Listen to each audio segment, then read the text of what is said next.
Last time we looked at how prices are determined, and to do that we needed to understand about demand and supply.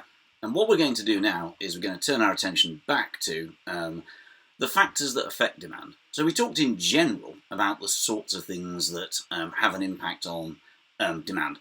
And we said that there were lots of different ones. Yeah? We talked about the idea that price would have an effect on demand, or income would have an effect on demand, or advertising could have an effect on demand, and so on.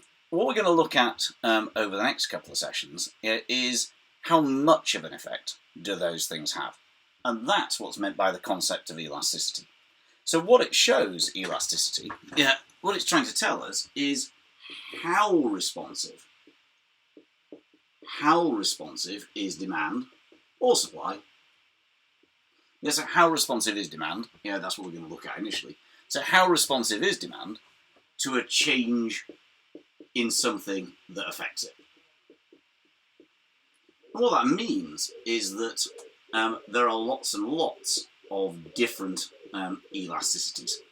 Yeah, so if we're looking at the responsiveness of demand to a change in price, then we would have price elasticity of demand. That would show how responsive demand is to a change in price.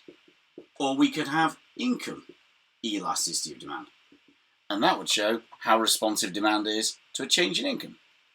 Or we could have advertising elasticity of demand, which would show how responsive demand is to a change in advertising. Or we could have what's called cross-price elasticity, which shows how responsive demand is to a change in the price of other goods and services. So what elasticity shows us is how responsive is demand to a change in something that affects it. Price, income, the price of other goods, advertising, the weather, and so on.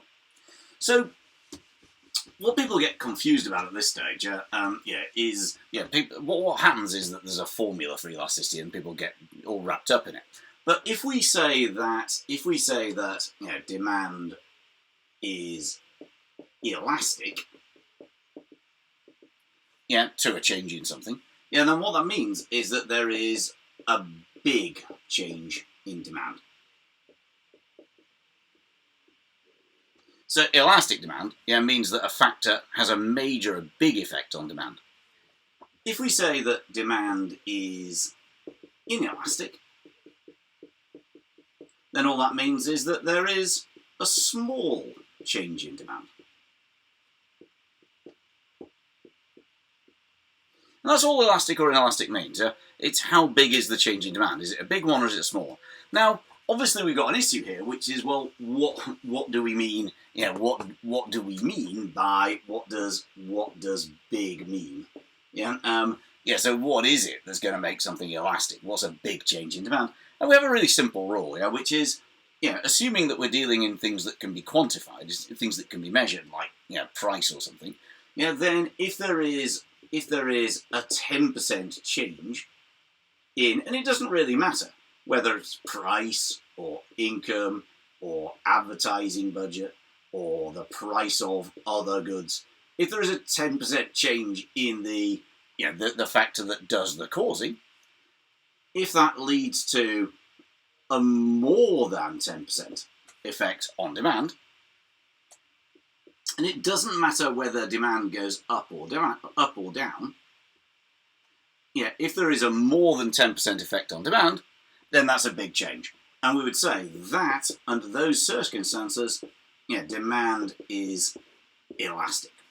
So if there's a 10% increase in price and demand falls by 12%, that's elastic. If there's a 10% increase in income and demand rises by 13%, that's elastic. So inelastic means that there is a small change. So what does that mean? Well, guess what? It's fairly simple. If there is a 10% change in price or income or any other factor, anything really, it doesn't matter. If there's a 10% change in one of those factors, and that leads to a less than 10% response, and again, it doesn't matter whether it goes up or down, a less than 10% change in demand, then that's inelastic. That's less than proportional. We get an inelastic response. And inelastic, it doesn't mean it doesn't change at all. It just means that there is, oh, it could do, yeah, but it just means that there's not a very large change. So to summarise, what we've got to say then, is that if we say that demand is elastic, in a particular situation, it's elastic with respect to a factor, so it's price or income or so on. What that means is that demand changes more than proportionally relative to the other factor. Relative to the factor that causes the change.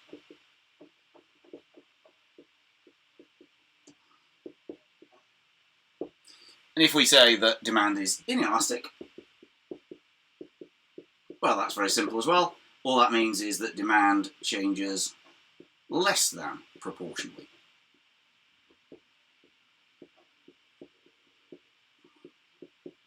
Relative to the factor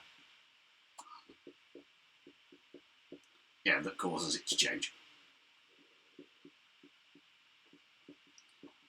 And that, at heart, is what is meant by elasticity.